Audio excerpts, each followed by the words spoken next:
भैना गुलारी का हो फुलावा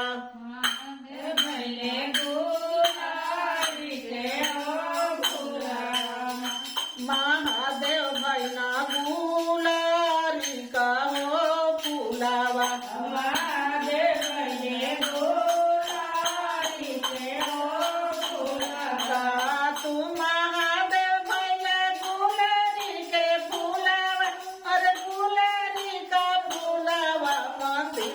पैठी ते जाबो पारानावा जाबा हम जाना ते महादेव होया फुलावा महादेव होया फुलावा मंदिरवा पैठी ते जाती हो पारानावा मंदिरवा पैठी ते जाती हो पारानावा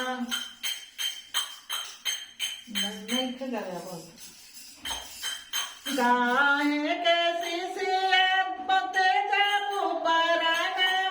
और ते जाबू पराना दाया के बेरिया हो सिसिया देवो दरसनावा दाया के बेरिया हो सिसिया देवो दरसनावा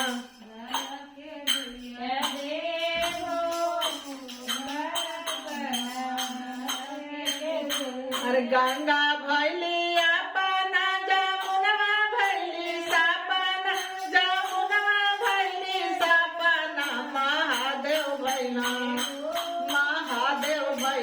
गुलारी कहो फुलावा महादेव भैना गुलारी कहो फुलावा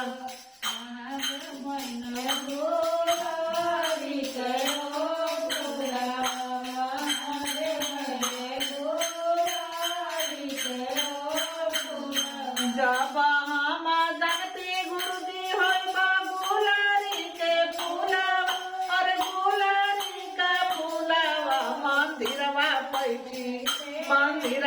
पैठी ते जाती हो पारानावा मंदिरवा पैठी ते जाती हो पारानावा मंदिर पैठी ते जाबो काहे के सिसिया ते जाबू परानावा अरे ते जाबू परानावा चर्चा के बेरिया हो सिसिया देवो दरसनावा चर्चा के बेरिया हो सिसिया देवो दरसनावा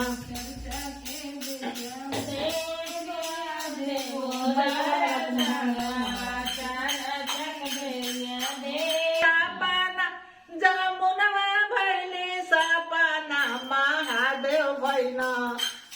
महादेव भैना गुलारी का हो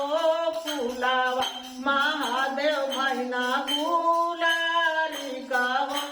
फुलावा महादेव भैना गुलारी के हो फुलावा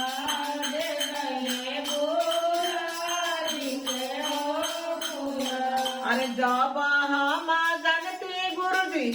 होइबा गुलारी के फुलावा अरे गुलारी के फुलावा मंदिरवा पैठी ते जाती हो पारानावा मंदिरवा पैठी ते जाती हो पारानावा मंदिरवा पैठी ते जाबो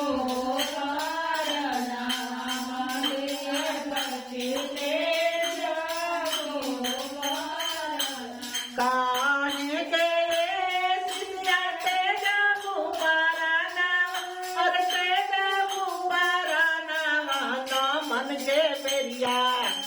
ना मन के बेरिया हो सिसिया देवो दरसनावा ना मन के बेरिया हो सिसिया देवो दरसनावा के बेरिया देवो सिसिया देवो दरसनावा नाम के बेरिया सिसिया देवो दरसनावा। मैया भवानी की जय।